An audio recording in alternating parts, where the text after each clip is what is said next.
Good afternoon, everyone. My name is Bill Mengel. Welcome to the Avalon History Center, another virtual program. I think we have a great program for you today. I'm here at the center, which is at 215 39th Street. We're between Ocean and Dune Drive. And right in the center of the block, right across from the playground, the bocce courts, and the tennis courts. So thank you. For those who are returning attendees, thank you for coming back. For those who are here for the first time, welcome. We have a program today which is Upper Township, 10 Villages. This program actually will be in two parts because of the amount of material that Robert Holden, who is with the Upper Township, and he also has written a book, The Upper Township, 10 Villages, which you'll probably talk about during the lecture. There was so much material, and I've looked at some of the photographs he has, which are remarkable. They're really great. So I think it's going to be a good program. But anyway, the History Center, for your just so you know, is open. We're open from 10 till 5, and Monday through Friday. And on Saturday, we are here from 10 to 1. So please stop by if you can. Come on in, say hello. We have Benita here as our curator, and we also have John, who takes care of all our digital projects in the History Center. So we'd love to have you come in, see us, talk about Avalon, past, present, future, whatever. We're always glad to see people come in and just converse with them about the town. So with that, I'm going to stop talking here and introduce Mr. Robert Holden. As I said, he is a local historian. He is very familiar with Upper Township, and I think you're really going to enjoy this. The program is going to be about 45 minutes to an hour. So the other thing is, for those of you who are new to this virtual program, if you look at the bottom of your screen and you run your pointer across the screen, you'll see an icon there that with a Q&A, where you can click on that. And should you have a question for Bob, you can type in your question, and then we'll address it at the end of the program. So with that, I think that's it. I'm going to introduce Bob, and I will be back with you at the end of the program. So hopefully you'll enjoy it. Thanks again. Good afternoon, everybody. It is an honor to be giving this presentation through the Avalon Museum. If you have not been there, I hope you visit. It is a wonderful place, staffed by wonderful people. Like Bill, and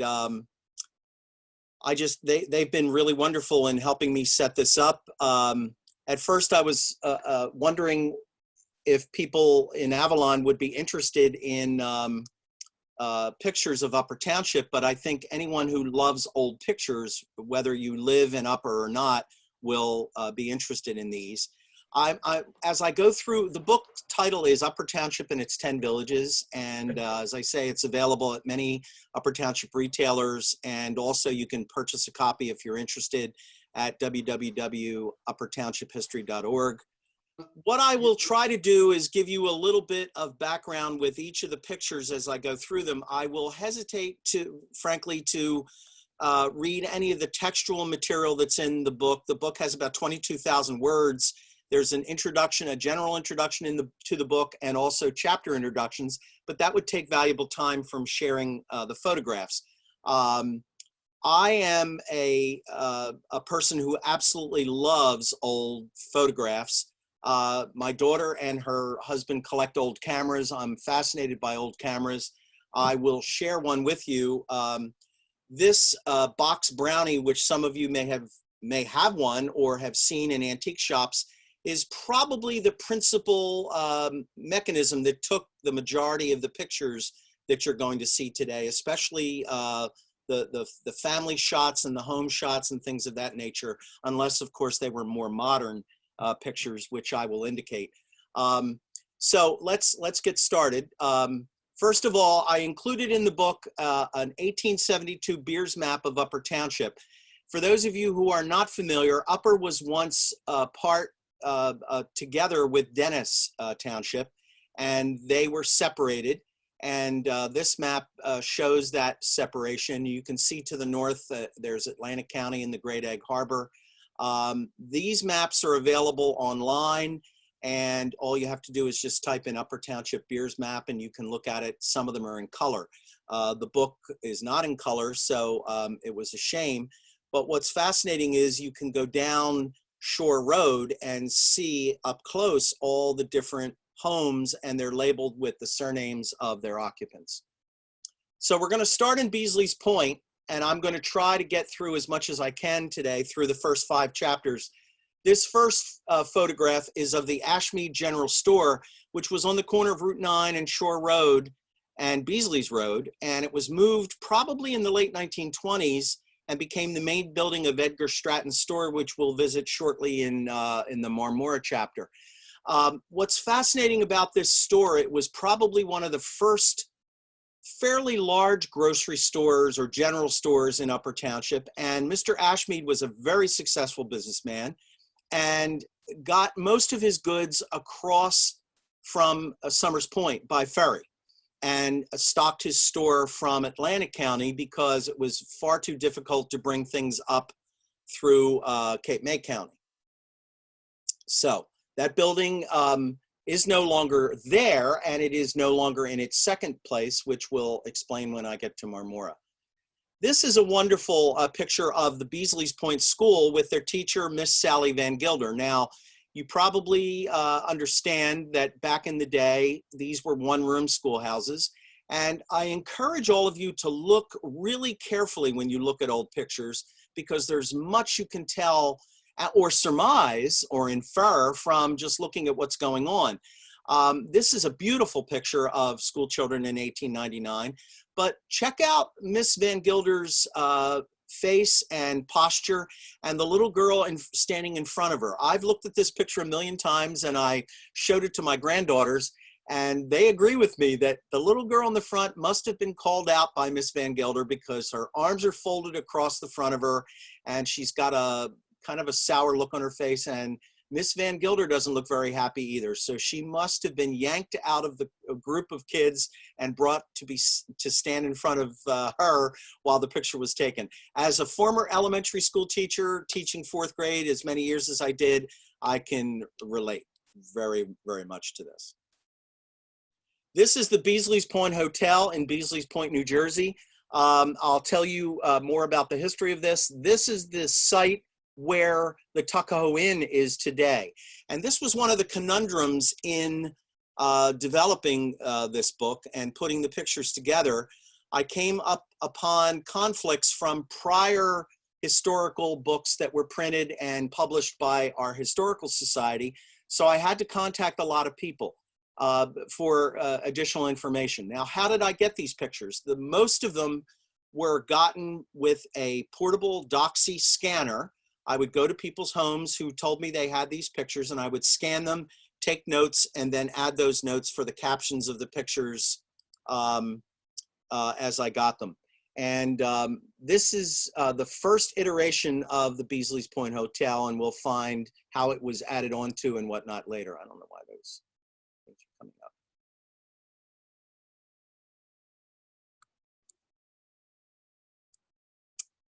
Oh dear.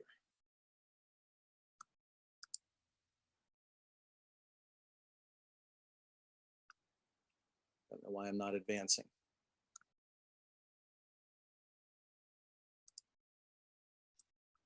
Sorry, folks.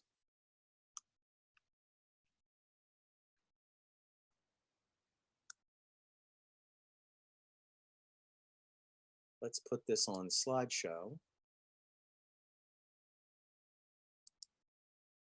Okay, I hope that's better. This is the Joseph Golden house. Joseph Golden was one of the earlier settlers of the region that was previously not called Beasley's Point. It was called Golden's Point. And Golden was a plantation owner, and there were lots of plantations in Upper Township in those days, large farms, and his was part of a very large plantation. And he sold off part of the land to Nicholas Stillwell in 1736. This house later became used as a barn, and it was then eventually wrecked. This is the original pier at Beasley's Point. again, close to where the Tuckahoe Inn would be today, just for your reference. Now, this was one of the conundrums in putting the book together. This picture was mislabeled in several spots. Some pictures had this, some iterations of this picture had it labeled as the Beasley's Point Hotel. It is not. This was first the original building. It was the Stillwell House, and then it became the Clay family home. And as my caption says, then the Beasley's Point Fishing Club. Then it became the Bayfront Training School, which, believe it or not, into the 1970s was a school for handicapped youth. My wife, who taught handicapped children in the 70s, would actually go to this building to pick up students. And then many of you remember this as the home of the Sea-Doo rentals, which are still there now, but that building was torn down because of safety concerns. This is the original Upper Township Municipal Building. This is really fascinating. That when you look at Upper Township's Municipal Hall today and consider that at one time it was just a two-room building, this is the original building. It was eventually given to Cold Spring Village for their use, where it is today. This is a fascinating picture of the Thomas B. Stites family, the ancestors of whom built the original Stites Tavern in 1736. Now, if you've had the pleasure of going to the Tuckahoe Inn for dinner, you'll notice on the chimney there is an Indian image and the date 1736. And many people mistakenly believe that that is the age of the inn. It is not.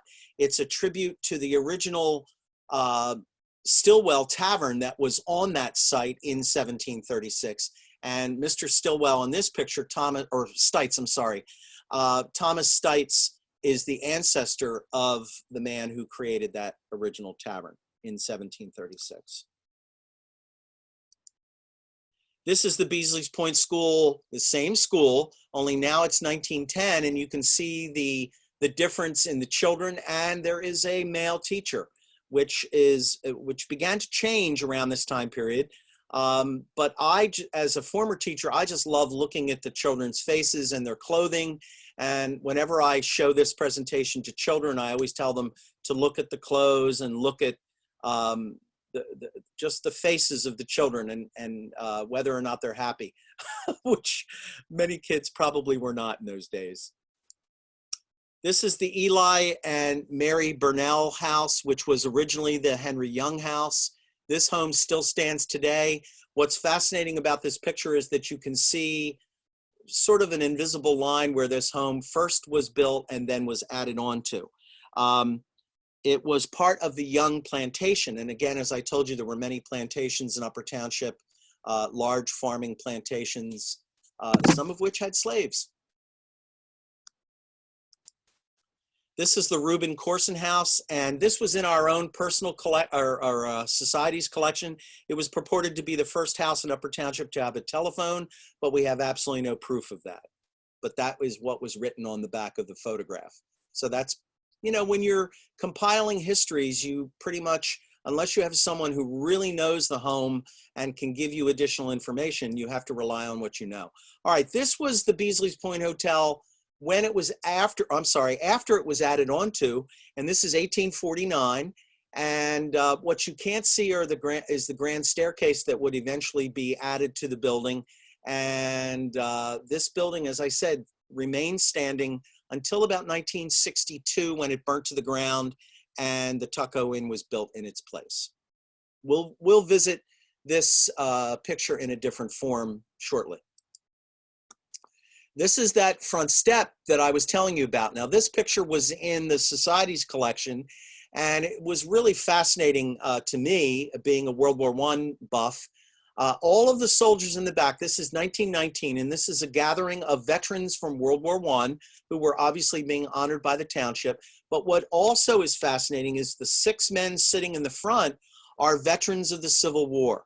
And when I first showed this picture to 2 very, very valuable contributors to my book, Barb Horan and Sandra Dress, She looked at the picture and went, "Oh my God, there's my great-grandfather." And sure enough, the man right here in the long white beard and the white hair is her ancestor, Horace Townsend.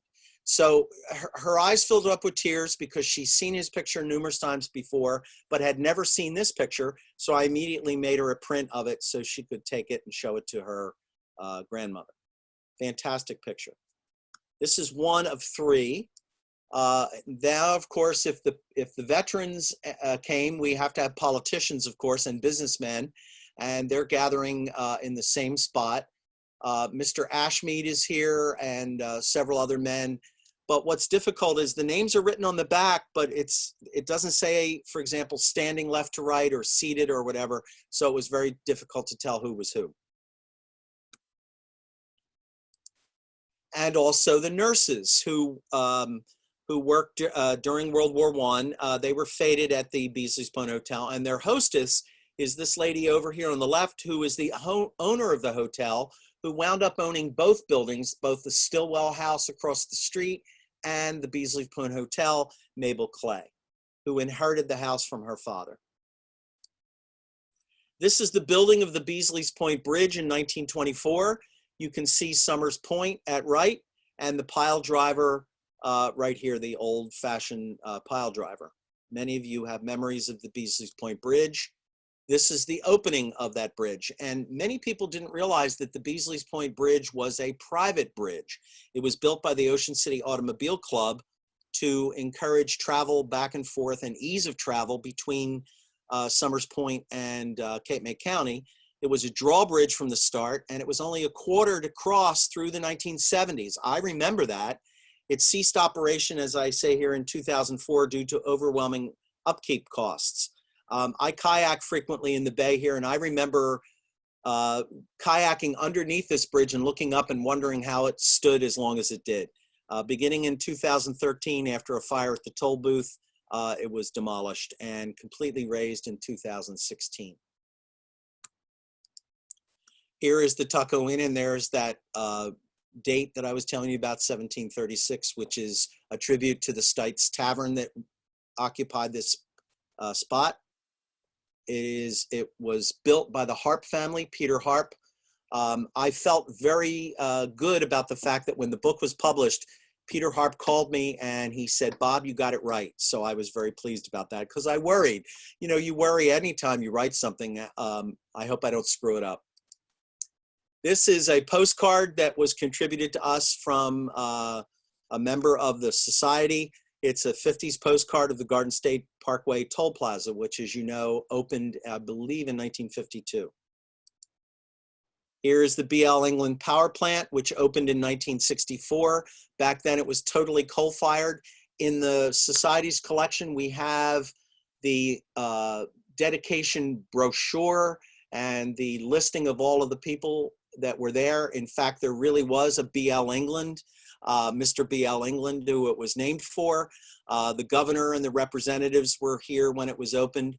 And those of you who lived in the area or had ever visited Beasley Point know that back in the day, this power plant spewed coal dust constantly. And in fact, people would find it coating their homes, their cars, and whatnot, depending on which way the wind blew.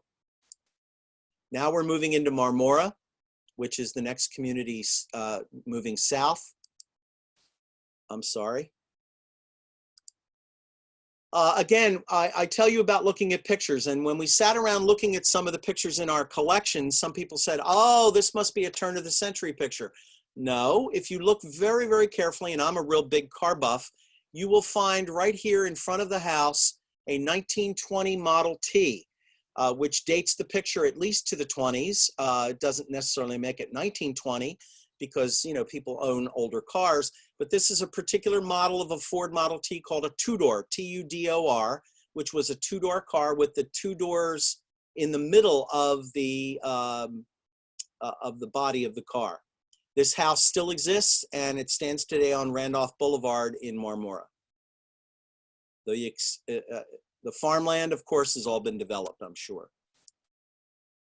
This is Clayton Marina, which many of you have passed crossing the 34th Street Bridge. Notice there's not a yacht in sight. These are all small power boats and fishing boats.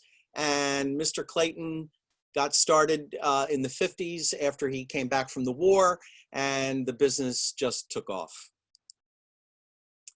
This is the Collins Watchgo family house on Route 9 in Marmora, and this was the home of the owners of the Collins store and gas station, which I'll be showing you shortly. And I want you to note the separate kitchen structure behind the house. Many homes, and especially people of means, had a separate kitchen because kitchens were quite volatile, and they generally were the thing responsible for burning down a house. So people who had the means had their kitchens separate from the home. It reminded me of going to Mount Vernon, where the kitchen area and everything and the baking area was out back behind the house. This is Trinity Methodist Church in Marmora, located on the corner of Route 9. After it closed, it became a Seventh-day Adventist church. I'm not really sure exactly if it's even occupied at this time, for it was Seventh-day Adventist for a very long time. But the church is pretty obscured by trees that are over here on the left when you cross over from Ocean City. This is a wonderful picture of a farming family in Marmora. And again, as I say to you, when you get pictures and you get old pictures, even family pictures, look at them very carefully, because a story can emanate from the picture. And if you look back here in the back, you can see two little girls who obviously are dressed up. So was this a Sunday morning? Were they visiting the farm? Are they part of the farm? Conjecture leaps from the picture. Are they buying this cow? Is the farmer, is this the father who's picking up the cow and buying it from this woman? Stories can just pop from old pictures. This is fantastic. I actually never saw this picture before. It was printed in a very old copy of the Upper Township Gazette because I had never seen the original. This is the Feldel Smith farm, which is the exact spot where Wayside Village is today, if you visited there. And you will recognize this structure, which is the ice cream tower, but it was once the pump tower that existed on the farm. And this is a great shot because the entire farm was transformed. There is one building left, and I think it's in the front of the parking lot, in the middle of the parking lot, and it is I think it's a pet store of some kind. So this is a fantastic picture of the Feldel Smith farm in Marmora. Marmora had many, many farms. Upper Township had many, many farms. And of course, as the population began to grow and people were moving in, the farmland was sold and developed. This is one of my favorite pictures because of the tremendous history. What you're looking at is the Edgar Stratton store and post office. And I told you back in the Beasley's Point chapter that the Ashmead General Store was moved here, and there it is. That is the structure of the old Ashmead General Store. It was probably rolled down Route 9 and placed here, and this building was built next to it. This became the Marmora Post Office. But Mr. Stratton is quite a person. Living in Beasley's Point as he did, he was an amateur archaeologist and dug a lot of his property up and found lots of Indian artifacts, which he carefully cleaned and cataloged and researched. And his donation to the Cape May County Museum was really the very first large contribution of Indian artifacts, and they're still there in their room today. You can see the date, I believe, is 1927 when he donated most of those things. But anyway, Stratton made his fortune selling standard gasoline, later to become Esso. This is a picture of him here and his wife standing out proudly in front of their store and gas station. And this was probably taken not long after Route 9 was expanded. They widened it in about the early 1930s. And I think Stratton's house might be back here, but if you're wondering where this is located, this is where the Wawa is today, the huge super Wawa in Marmora. But before that Wawa was built, the store was changed to Codys. The post office was taken off the building. Cody Letzinger bought the property, kept the gas station. It still was Esso gasoline. And this became a very popular spot in Upper Township and for people in Ocean City. They would travel across the bridge via Roosevelt Boulevard to purchase sandwiches. Their hoagies were apparently some of the best, but this is also where the Wawa is today, same spot. To the left of that building, a couple of lots down, was the Collins store and gas station. And this, I was so thrilled to get these pictures, because when I first started this project, I said to many of my fellow board members, guys, you know, I was ambitious in thinking that this book would go easily, but we don't have that many pictures. And then the word went out, and this Mrs. Collins contacted me and said, my father owned a store in Marmora, and he was once the mayor of Upper Township. Well, I went to visit her, and what a wealth and treasure trove of pictures. This is her parents' original store. It did not really compete with the Stratton store and then later Codys, because it was exclusively gasoline. Amoco, for those of you who are car buffs, was the first unleaded gasoline, and many people did not need or want to buy unleaded gas, but it was available for those that wanted it. But this was predominantly an ice cream shop. But let me tell you something else that's fascinating. Mr. Collins was a photographer, a professional photographer, and many people in the township have told me that their graduation and wedding pictures were taken by him. But what he did was he had his dark room and everything in the basement of this building, and his wife would take this car and drive down the shore, probably through Avalon and even Stone Harbor, and pick up undeveloped film at the local drugstores, bring it back, and overnight he would develop the film and she would take it back out the next day. It's just a fantastic story. And if you're familiar with Marmora, this is the building where Kirk's Pizza is located today. This is the sign out front. And this is Johnny Collins, Mr. Collins' son. And Mr. Collins had gone off to World War II and came back, thank goodness. And his son is wearing his campaign hat, standing out in front of the store.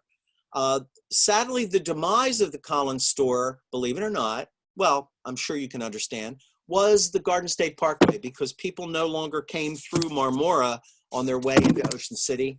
They could take the Parkway and exit and totally avoid going through Marmora. This is the Coast Guard Auxiliary of Upper Township during World War II. The man in the back, far left, is Arthur Collins Sr., and next to him is Edgar Corson, and seated in the front row is Ralph Clayton right here, who, believe it or not, is still alive today and having health issues, but he still is with us. This is his other, Arthur Collins' older son, Arthur Jr., who is standing under the old 34th Street Bridge into Ocean City taking a picture. He must have gotten his father's bug for photography. And right here is the bridge tender's home, or the bridge tender's cottage, if you will. Horseback riding was extremely popular throughout Upper Township. In fact, I've talked to so many people in their 70s and 80s that when they were teenagers, they didn't have cars. Almost everyone owned a horse or could rent a horse or borrow a horse. And that's how people got around the township. Teenagers, they would ride their horses. When you look across the street, here's a stable and as part of a farm right across the street, probably now where a beauty parlor was that recently burned down. But this is as late as 1936, much of Marmora was farmland.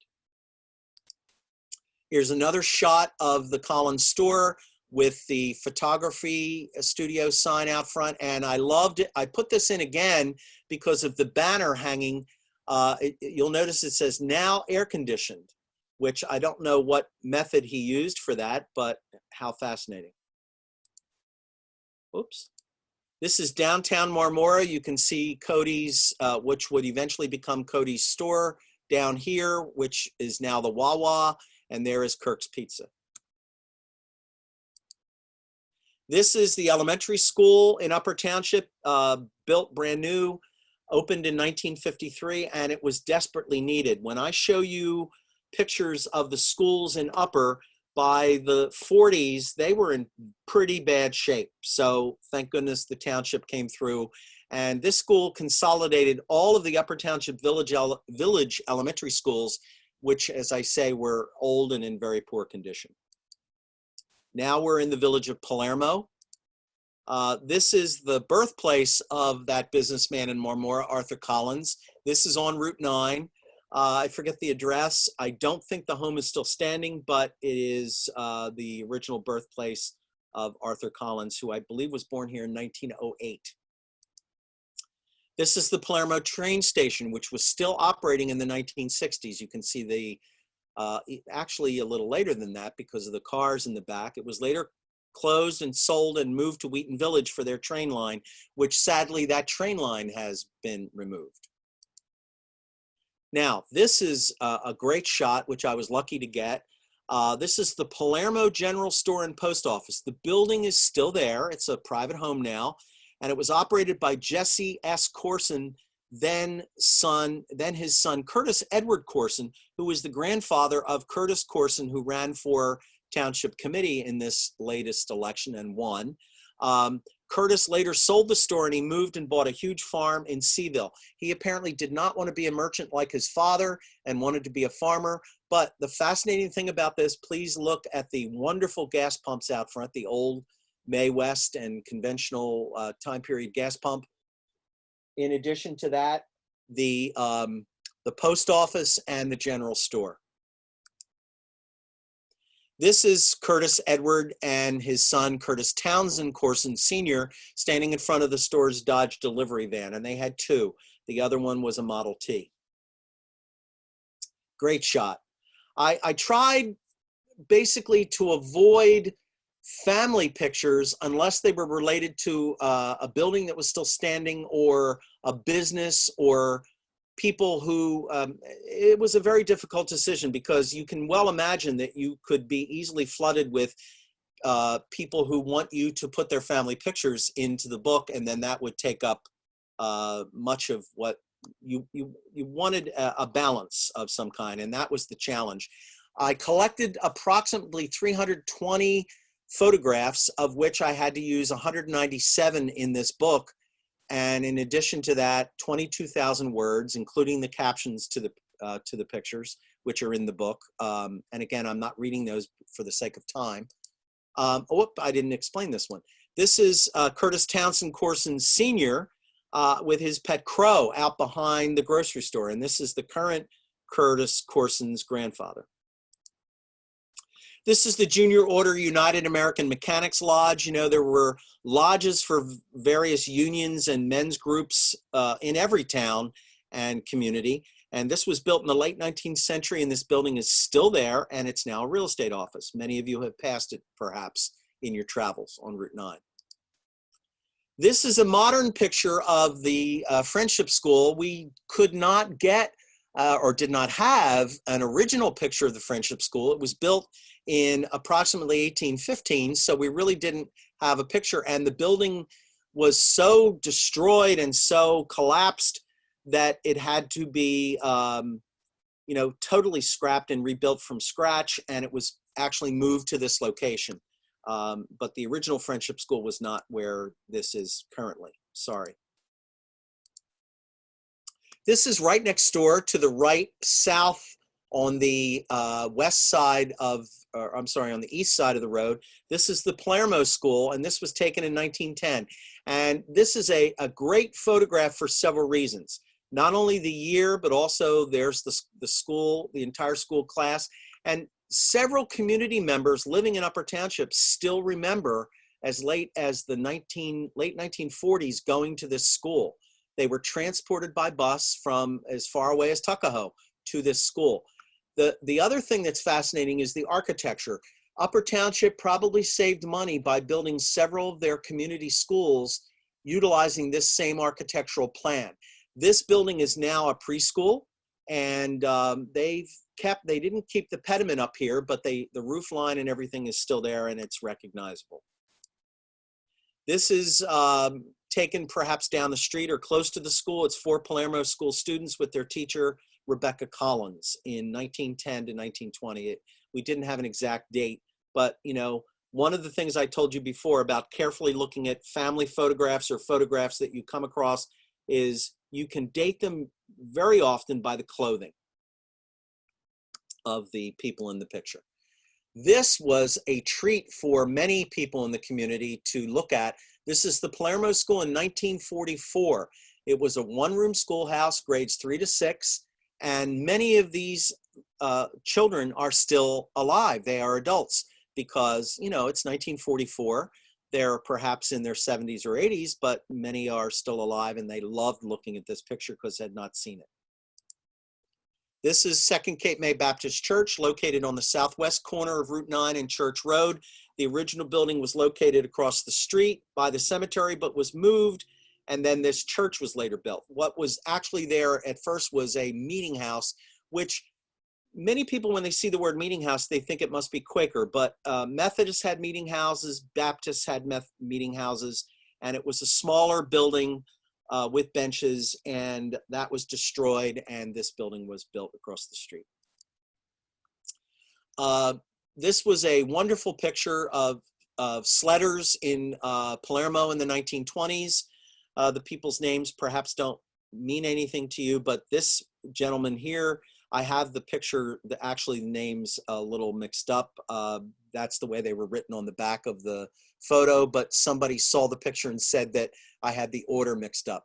And this little guy right here on the back is actually Chick Casaboon, who later became mayor of Upper Township, the first and only Democratic mayor of Upper Township in 1974. He was friends with the Coursens and, of course, Johnny Vizard. In Palermo also, you might recall, if you've traveled Route 9, there was an Air Force station there, the home of the 770th AC&W Squadron. It was a radar base. There's the radar pedestal, which remained into the 1970s. My daughter, I recall the township, when they took over the property, they put a baseball field here, and my daughter, I used to go to her softball games there. This is a 1957-58 picture, and again, how do I date this? Well, just look at the cars, and if you're not a car buff like I am, I can tell you here we see a 57 Plymouth and a 56 Oldsmobile, a 49 or 50 Ford, and right here is a 1957 Chevy, which seals the deal in dating the picture. And this is the dedication of the new chapel that was being built at the Palermo Air Force Station. If you're wondering where this is where the current Osprey Point is located. Here is another photo of the old Palermo train station, reduced in size, which was sold and moved to Wheaton Village. Now we are in Seaville. Now, I put this picture in, although it is technically not Seaville, but I had to put it in because the John Townsend House, which is actually now located in Ocean View. Ocean View was part of Dennis Township, and when Dennis separated, unfortunately, this part of the township was freed from us, if you will, and taken away. So Townsend was so instrumental in the founding of Upper Township that I had to put this in to show people what his home once looked like. Although beneath the siding, I've been told, is a log cabin. John was one of the first Quaker settlers of the Upper Precinct, as it was called, who came from Long Island after Quakers there were banned. So I had to put this in, but this is actually Dennis Township in the area of Ocean View. Across the street from this house, if you've gone down Route 9, is Magnolia Lake. This is the old Boehner house, which was owned by renowned bird carver Harry Shord.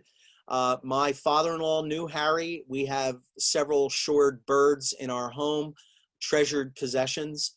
The home is gone and only the barn remains, and it was recently sold by its owner. This is a wonderful picture of an early photo of the Seaville Methodist Church.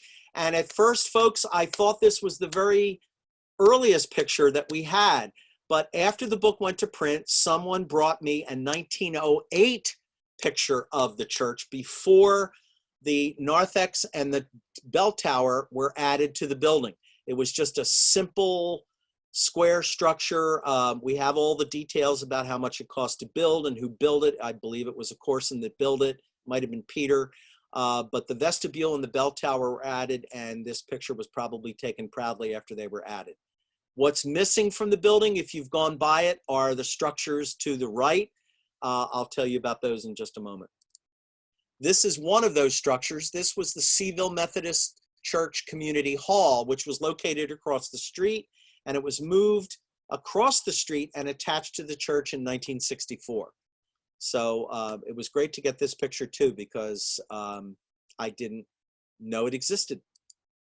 This is a wonderful shot of the Seaville Methodist Church bus from the late 30s, early 40s. Wonderful, right in front of the church with the relatively new vestibule and tower. This is the house next door to the church. It's the Richard Summers Townsend house. It later became the home of Abby Townsend Kaufman, who lived into her 90s and was a patron of the church. Those of you who know Dinos Diner, everyone in the county knows Dinos Diner, I'm sure.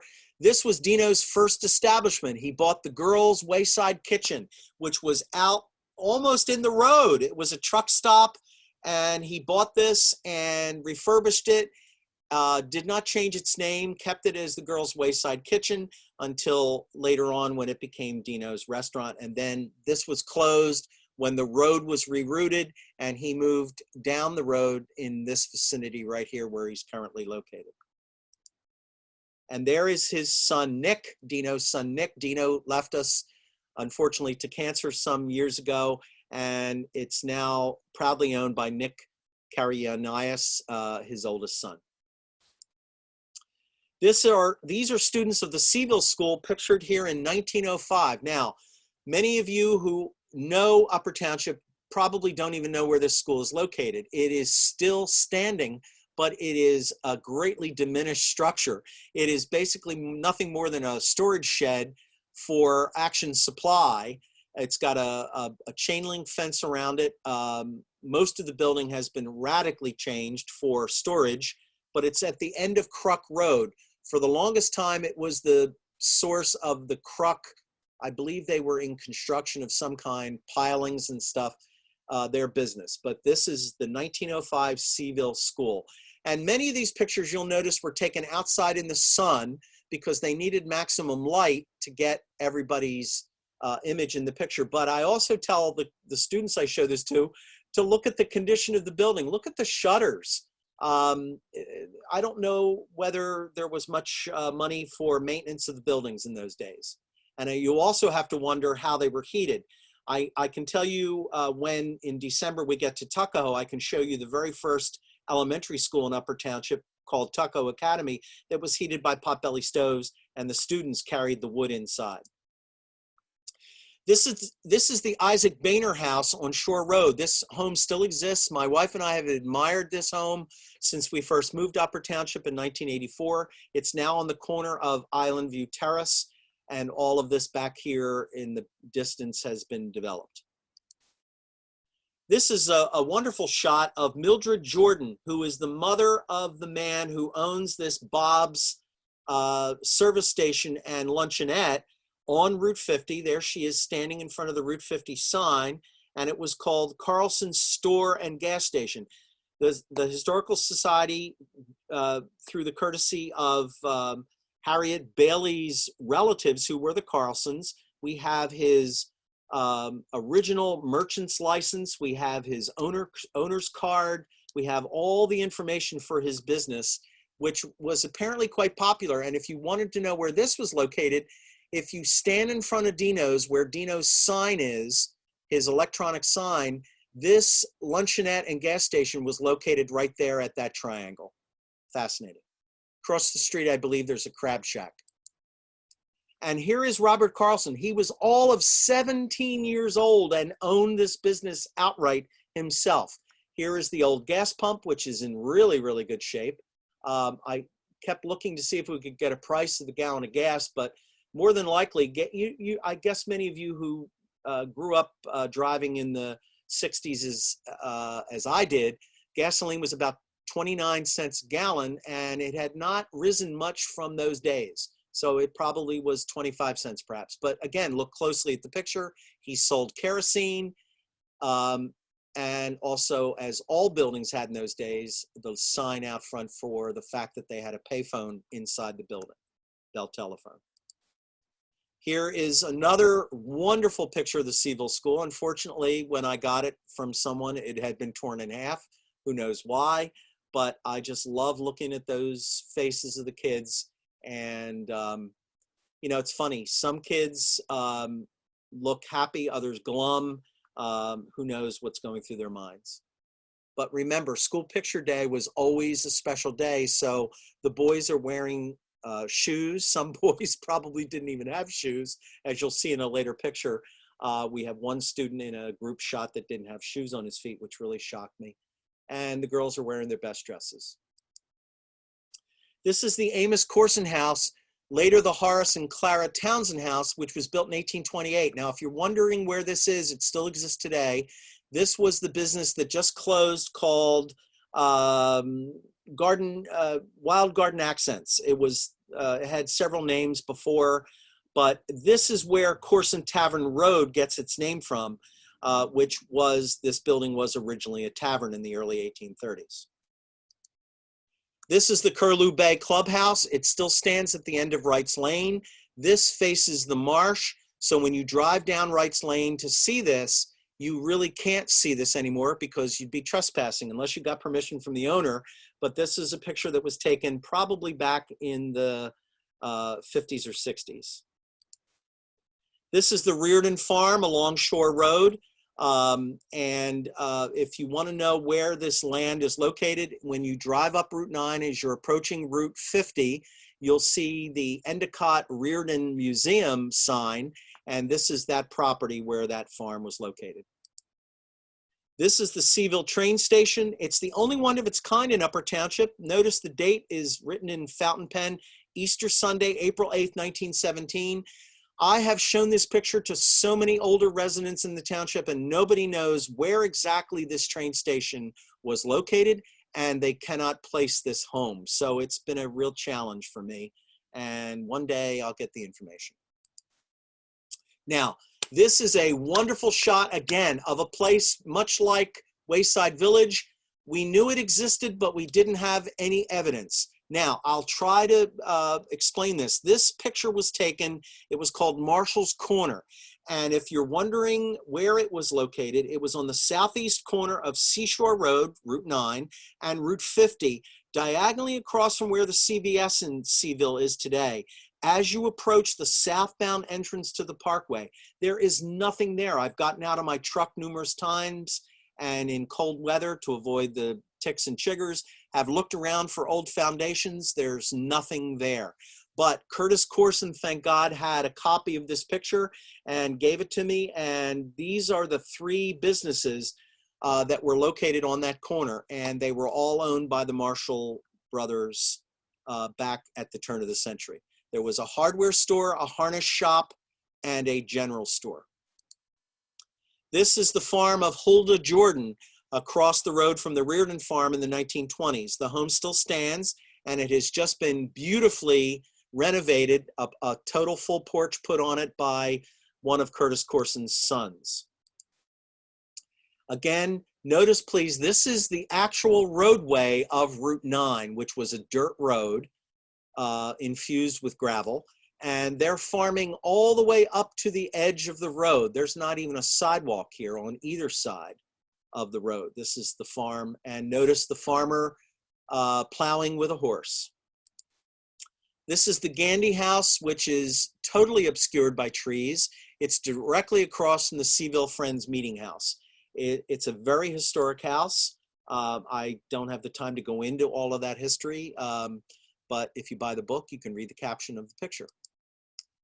This was another great shot that I got from Curtis Corson. This is wonderful. This is Route 9, looking out from the buildings that now are occupied by our children's place, daycare, preschool. This is a Peerless steam tractor going down Route 9, towing 1, 2, 3, 4, 5, possibly more, gravel wagons, and they are repaving Route 9. This is a wonderful picture. We were so lucky to get it, and the year is 1910. This is the Bachelor family. Note the spelling. It's the family name. It's not a house just for bachelors.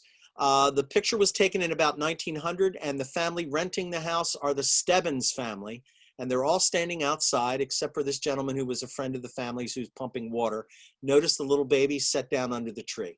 Now, this house lasted until the 1950s when they built the Parkway. And this is really incredible. You would have thought that the Parkway construction would have wrecked this building, but the men who were working decided to save it, and they called it This Old House. They put a sign on it, and this was on the median. And if you wondered where this was located, if you went into the Parkway or onto the Parkway on that southbound exit in Seaville, this would have been on the median, right, almost right there. So this is the southbound lane. Across the way is the northbound lane, and it lasted until it was moved to Cape May Courthouse, and it eventually collapsed. This is a great shot of Curtis Edward Corson, the man who decided to get out of the grocery business and buy a farm, and he bought this expansive farm in Seaville, and this is his hired hand, Bill, and Bill was like a member of the family to them in the 1930s. As I say, he sold his family's general store and bought this farm in Seaville, and he farmed mostly lima beans. And when I show this to kids, I always ask them to speculate, what's Mr. Corson got on this wagon? Well, obviously it's not firewood. I've speculated that these are fence posts.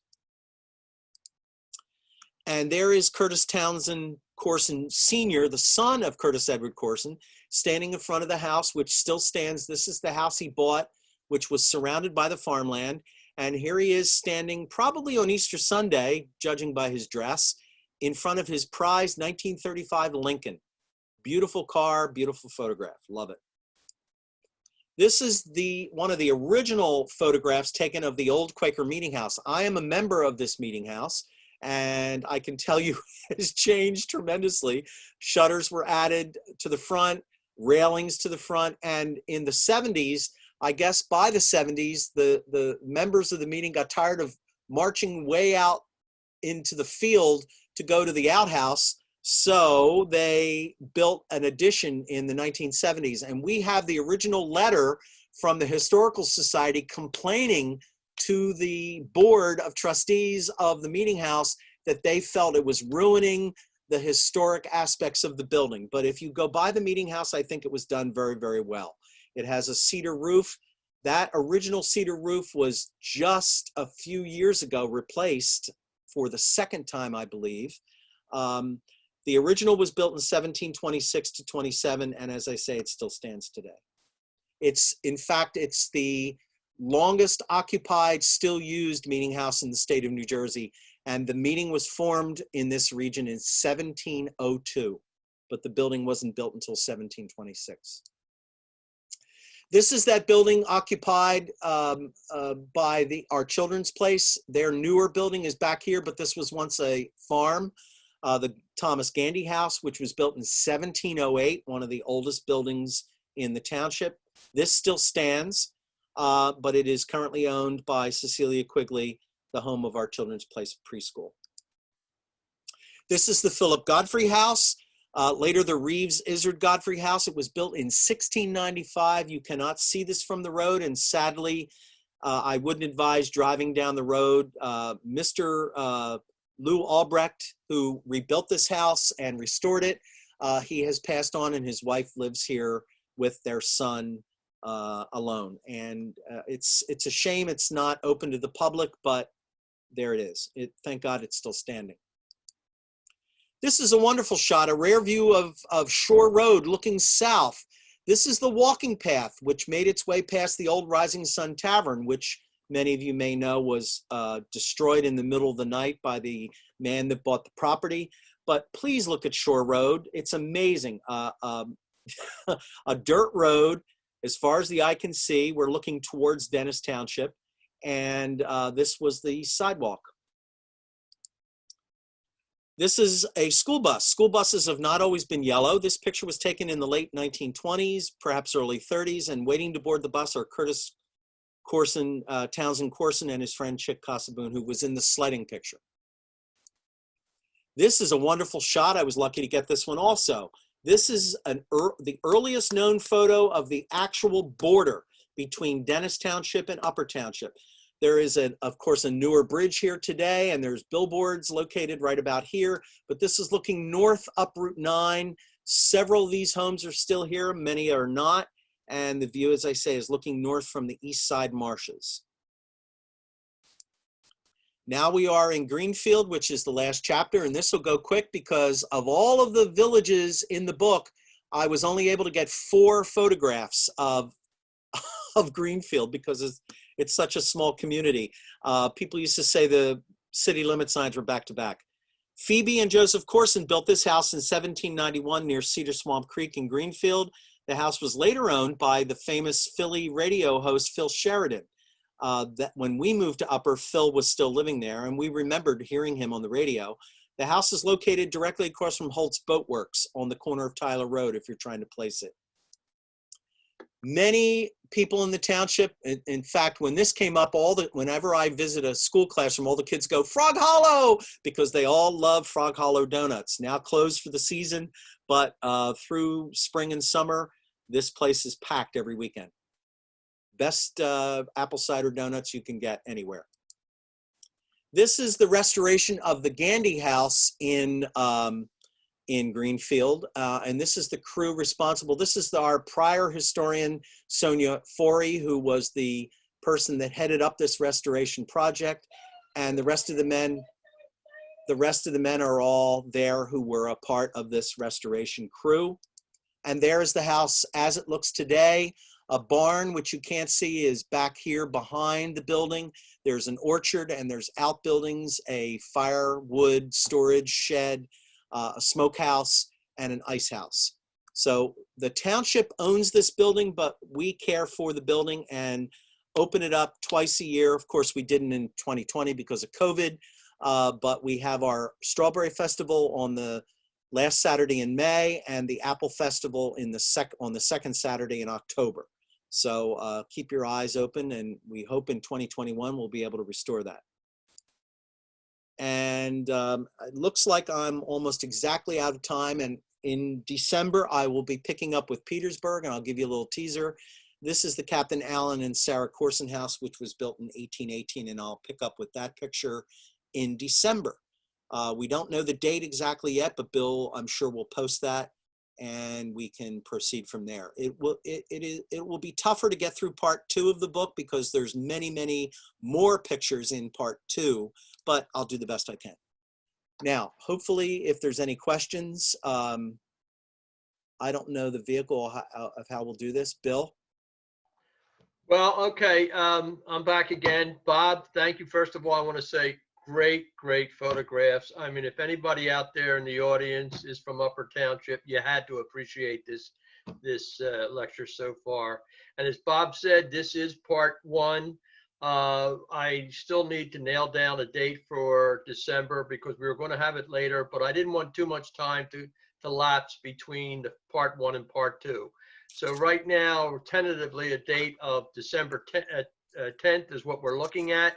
But I need to confirm that, and you can go on to Facebook, the library, we'll have it posted on there, and I'll be talking to Bob next week to confirm that date.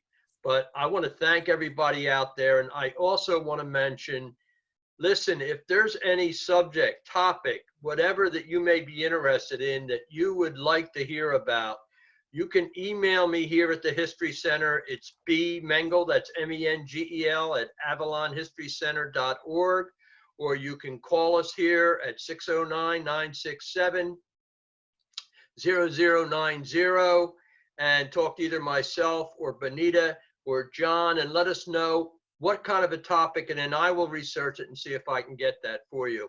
But again, I want to thank you. Our next program that I do know for sure will be December the 5th, which will be Christmas Tidings given by Kevin Woyce, who has presented here before, and I think that'll be a good show also.